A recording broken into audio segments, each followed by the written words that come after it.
Setiap orang pasti memiliki masalah yang berbeda-beda. Tidak semua masalah bisa dikontrol dan tidak semua masalah bisa selesai dengan sendirinya. Beberapa orang merasa gagal, tersakiti, bahkan benci dengan diri sendiri. Ada yang berusaha mengontrol rasa sakitnya mental mereka dengan merubah bentuknya, yang semulanya sakit yang terasa secara psikis menjadi sakit secara fisik. Mungkin itu bisa saja terjadi padamu. Mungkin saja kamu udah ngalamin, atau sekarang kamu juga lagi ngalamin hal itu. Dan tidak menutup kemungkinan orang-orang di sekitar kamu juga pernah ngalamin hal yang sama.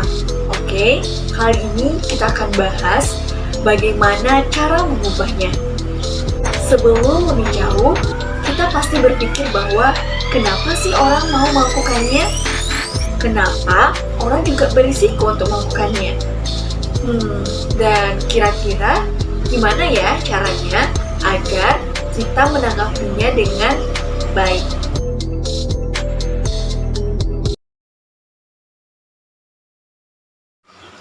Mari kita bahas. Oke. Tindakan apapun yang dilakukan oleh seseorang untuk merusak atau menyakiti diri sendiri, baik secara fisik maupun secara mental, dapat dikatakan sebagai self-harm atau self-injury. Perilaku di mana seseorang dengan sengaja melukai atau merusak dirinya sendiri dengan cara untuk meredakan ketegangan emosional, tekanan, ataupun rasa sakit yang dialaminya. Lalu, gimana sih biasanya bentuknya itu? Nah, bentuknya itu mungkin cukup familiar untuk kita semua. Itu seperti menggores kulit dengan benda tajam, atau menyudut kulit dengan bara api, misalnya dengan rokok, kemudian mengorek-ngorek kulit hingga terluka yang menyebabkan cedera fisik pada diri sendiri. Akan tetapi, self-harm ini tidak juga selalu menimbulkan luka yang terlihat atau secara fisik. Bentuk self-harm lainnya yaitu bisa menimbulkan luka internal. Misalnya apa? Misalnya nih, ketika kita memakai zat-zat yang mengganggu diri kita, seperti minum alkohol, kemudian merokok secara berlebihan, minum minuman obat tanpa resep dokter, atau tidak sesuai dosis. Lalu ada namanya eating disorder, atau kita menahan lapar kita dengan sengaja. Lalu ada juga akibat berhubungan seks tanpa perlindungan. Kenapa seseorang bisa melakukan self-harm? Nah, penyebab utama self-harm ini yaitu stres emosional yang parah. Stres emosional pastinya memiliki banyak penyebabnya. Misalnya, masalah di rumah, tuntutan kuliah, tekanan adaptasi, gak percaya diri, sampai pada gangguan psikologis tertentu. Setiap orang mempunyai masalahnya sendiri. Namun, orang-orang yang memiliki stres emosional yang tinggi, yang udah gak bisa lagi dihadapin, gak enak untuk ngungkapin masalahnya kepada orang lain, ke orang tuanya, ataupun keluarganya, pokoknya udah gak enak gitu.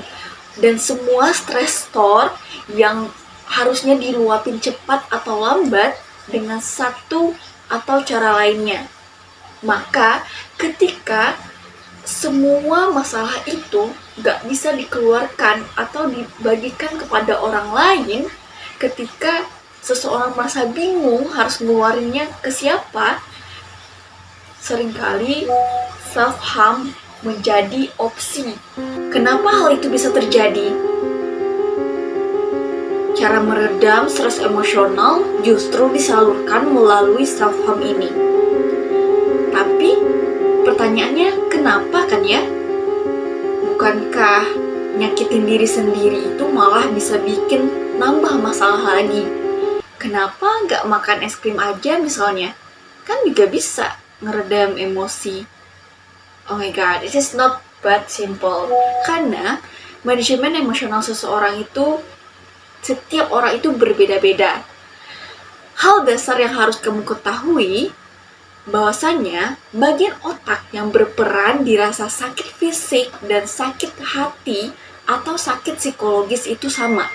Oleh karena itu, hilangnya salah satu jenis rasa sakit akan menghilangkan rasa sakit yang lainnya. Buat kamu yang pernah patah hati, pasti tahu rasanya sakit emosional itu susah banget dikontrol. Lebih susah dibandingkan mengontrol rasa sakit fisik. Nah, biasanya orang akan ngeh nih, arahnya kemana? Ya udah, jadinya akhirnya rasa sakit fisik ini coba dihilangin untuk ngeredam ataupun harapannya sakit emosional ini juga hilang. Tapi perlu diketahui bahwa gak semua orang melakukan self-harm itu tahu soal apa yang telah dijelaskan sebelumnya tadi. Jadi, banyak orang yang melakukan self-harm itu atas dasar observasi, atas dasar belajar, atau melihat mungkin di TV, di film-film, ataupun di drama-drama yang mungkin pernah mereka lihat. Seperti itu. Dan ternyata mereka yang ngerasa perasaan yang mau mereka ilangin itu tergantikan. Jadi, apakah self-harm itu memiliki manfaat untuk kesehatan mental? Ya, enggak dong. Secara mental, ini justru menambah masalah. Hal buruk ini pastinya memiliki konsekuensi. Nah, konsekuensinya apa? Yang pertama, rasa bersalah, kemudian penyesalan, rasa jijik pada diri sendiri, bahkan sampai benci sama diri sendiri. Hilangnya rasa empati pada diri, emosi negatif yang kembali dirasakan, kemudian bisa mendorong seseorang untuk melakukan self-harm ini lagi, karena dia butuh menghilangkan perasaan negatif itu. Akhirnya, orang dapat terus-menerus menyakiti diri sendiri, self-harm lagi, karena mereka udah terlanjur terjebak dalam siklus. Nah, siklus ini dikenal sebagai siklus self-harm, seperti berikut ini. Nah, masalah yang lebih dalam lagi, kalau misalnya udah terlanjur kepada siklus yang terjadinya eskalasi. Karena bisa jadi dari siklus ke siklus seseorang butuh untuk nyakitin dirinya sendiri dengan lebih sakit, dengan lebih dalam lagi untuk menghilangkan emosi yang kelamaan intensitasnya naik. Dan ujungnya apa? Bisa jadi kecacatan. Jadi, gimana sih caranya agar kita bisa menghentikan siklus self-harm tersebut? Oke, berikut adalah langkah-langkah yang dapat membantu kita untuk memberhentikan perilaku self-harm ini. Yang pertama, carilah bantuan profesional. Mencari bantuan dari psikolog atau konselor yang dapat membantu kamu dalam memahami penyebab dari perilaku self-harm. Mereka juga dapat membantu kamu dalam menemukan cara alternatif untuk mengatasi masalah yang sedang kamu hadapi dan mengontrol emosi kamu. Yang kedua, berbicaralah dengan seseorang. Berbicaralah dengan seseorang yang kamu percayai seperti teman, sahabat, keluarga, ataupun orang tuamu yang dapat membantu kamu untuk melepaskan dari tekanan atau meredakan emosi yang mendorong perilaku self-harm tersebut. Cobalah untuk mencari seseorang yang dapat mendengarkan dan memberikan dukungan positif untuk kamu. Yang ketiga, identifikasi pemicu perilaku self-harm.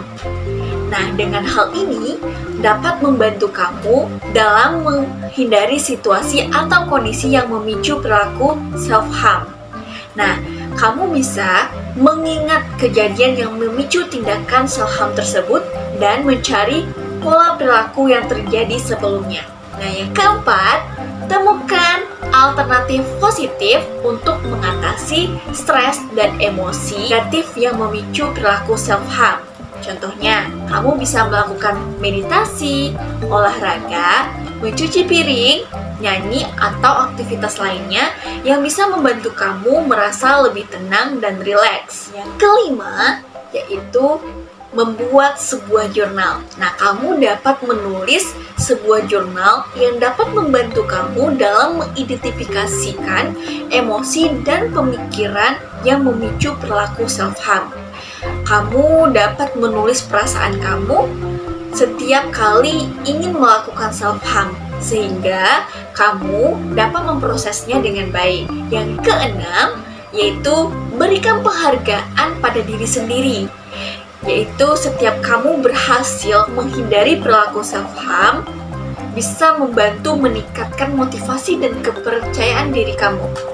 Cobalah untuk memberikan penghargaan pada diri sendiri dengan cara yang positif, seperti merayakan dengan teman atau melakukan hal-hal yang kamu sukai. Kemudian yang ketujuh, yaitu self-compassion. Nah, self-compassion ini pada intinya dapat kita praktekkan, yaitu dengan memperbolehkan diri kita untuk orang yang tidak sempurna. Kita memperbolehkan diri kita nih untuk melakukan kesalahan, punya kekurangan, kemudian merasa sensitif. Tapi dengan catatan tanpa mendefinisikan atau melabeli diri sendiri dengan hal-hal tersebut. Coba deh lihat diri kamu seperti sahabat kamu melihat diri kamu. Apakah sahabat kamu akan marah-marahin kamu dan bilang kalau kamu itu payah? Nggak mungkin kan? Nah, cobalah kamu menilai diri kamu dalam hal sisi positif.